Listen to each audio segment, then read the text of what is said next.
It's been several weeks since floodwaters swept 16 people into this tributary of Short Creek. All but one victim has been laid to rest. Community members tell me the visual reminders of this tragedy remain, and the lessons learned from this heartbreak will continue to linger.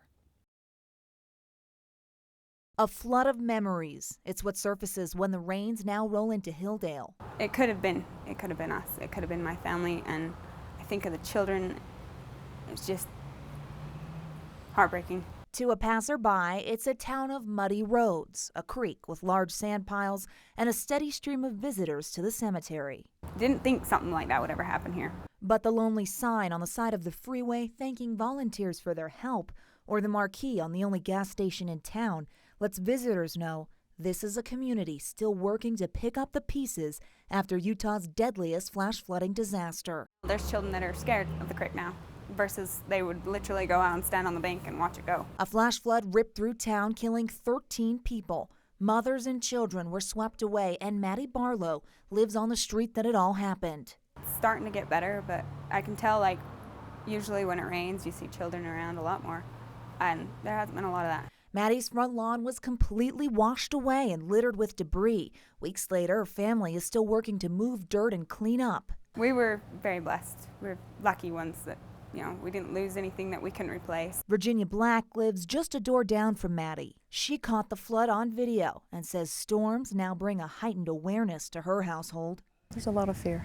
There's a lot of anxiety in the family. Mom, it's raining again, and we're just all seriously up in the night, wondering if it's raining harder or not. Fear and still a tremendous amount of grief, not to mention the physical aftermath of the disaster. You have to realize there was so much earth moved with this storm.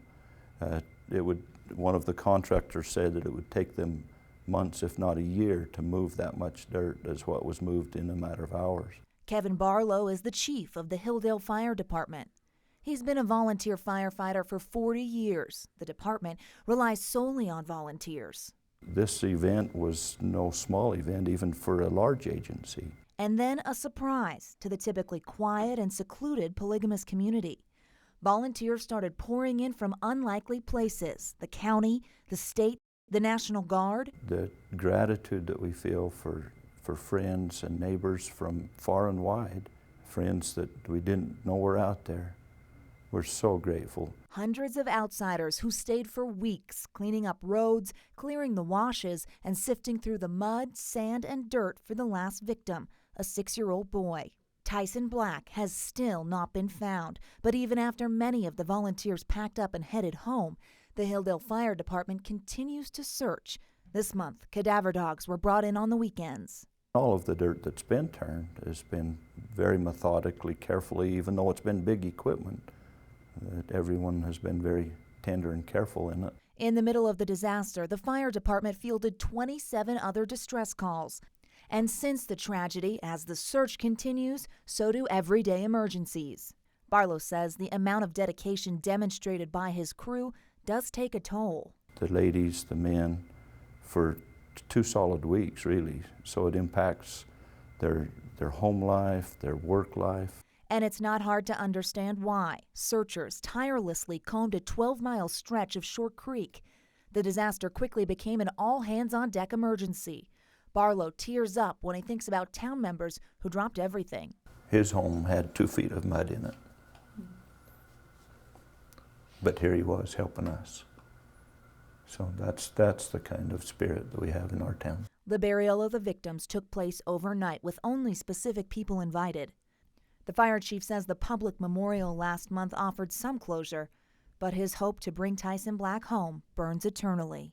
I've been on thousands of calls, and about 20 stick in your mind that you could recall every detail of it, every smell, every emotion.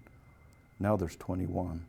For weeks after the tragedy, search teams continued to excavate and sift through these large piles of dirt, debris, mud, sand. Now, many people I spoke to in the community say finding this 6-year-old boy would definitely bring some sort of closure, but the healing process is still in its earliest stages. We'll tell you why coming up. For now, reporting in Hilldale, Alana Brophy, Good for Utah.